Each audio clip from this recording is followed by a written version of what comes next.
Hey everyone, my name is Amal and you're watching Newsbreak. Let's see what's coming up on today's show. A big announcement from the government. A young Aussie with her very own magazine. And some very specky glasses. But before we get into it, why don't you hit that subscribe button so you don't miss any of our great videos. The Australian government has announced a huge goal to get to zero. Now, that might not sound impressive, but we're talking about zero net emissions. Here's Joe. In the lead up to COP26, it's been nothing but net. Net zero emissions, it's nothing to do with basketball. Yep, the net zero emissions by 2050 target has been in the playbook of many world leaders for a while now. And today, Prime Minister Scott Morrison subbed in. Here's the plan. In 29 years' time, Australia has to balance the amount of greenhouse gases it's putting into the atmosphere with the amount it's taking out. That is net zero. To get there, it's going to spend more than $20 billion cleaning up the fossil fuel industry, with tech like carbon capture, and invest in ultra-low-cost solar power and clean hydrogen. It is not a revolution, but a careful evolution to take advantage of changes in our markets. Not everybody in the government's been in a rush to commit to net zero. The Deputy PM and some of his colleagues were worried it would lead to job losses. But after a lot of negotiations, everybody seems to be on board. Australia's also on track to cut emissions by 30 to 35% by 2030, which is some good news to take to the COP26 climate summit in Glasgow later this week. So now we wait and see if we can slam dunk our emissions targets. Still got nothing to do with basketball though. There's been some big vaccine news today. Moderna says its vaccines seem to be safe and effective for kids as young as 6. It's been testing out lower doses on 6 to 11-year-olds and it says the results are really promising. Rival company Pfizer has already applied to get its kid-sized vaccines approved in the US, which could happen as early as next month. Now we're going to meet an 11-year-old who's published her own online magazine dedicated to women in sport. And she's got some pretty high-profile fans. Over to you, Abby. Hi BTN, my name is Abby and I'm 11 years old.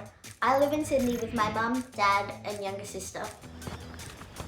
I enjoy most sports, but if I had to pick two favourites, they would be AFL and cricket. I like sport because it's a great way to stay active and make friends. For a long time, female athletes haven't been treated the same as male athletes. They haven't been given the same resources or opportunities. However, they're just as good as the male athletes. Oh, that is a remarkable catch! At the end of September, I launched an online magazine called Her Way. Her Way is all about what's happening in the world of women's sport. I create the magazine using an online website, which has been really fun, and I've got to choose lots of colours and different fonts to use to create the magazine. The whole process takes about 2 weeks. The response has been way bigger than I expected. I do not expect any of this to happen. I've received a lot of messages from journalists and female athletes. Yeah, it's probably the best or Elise Villani. Abby, pretty incredible what you are achieving at just 11 years of age. And I loved purchasing my very own copy. To Kerr, and it's 2. Hey Abby, it's Sam Kerr here. Heard you're launching a new magazine called Her Way. I can't wait to read it. I better get a signed copy. I'll be waiting and I wish you all the best of luck. That's so nice of Sam. Glasses, soccer boots and skateboards. All pretty cool objects, I guess. But these particular ones are even cooler because, well, they're built different. Like these skateboards, which look like, well, pretty regular skateboards. But they're made out of bottle caps. Locals here in Rocinha, which is in Rio de Janeiro in Brazil, have been donating them as part of a project that's aiming to give new life to rubbish. Manchester United star Paul Pogba has put his name to this new line of football boots.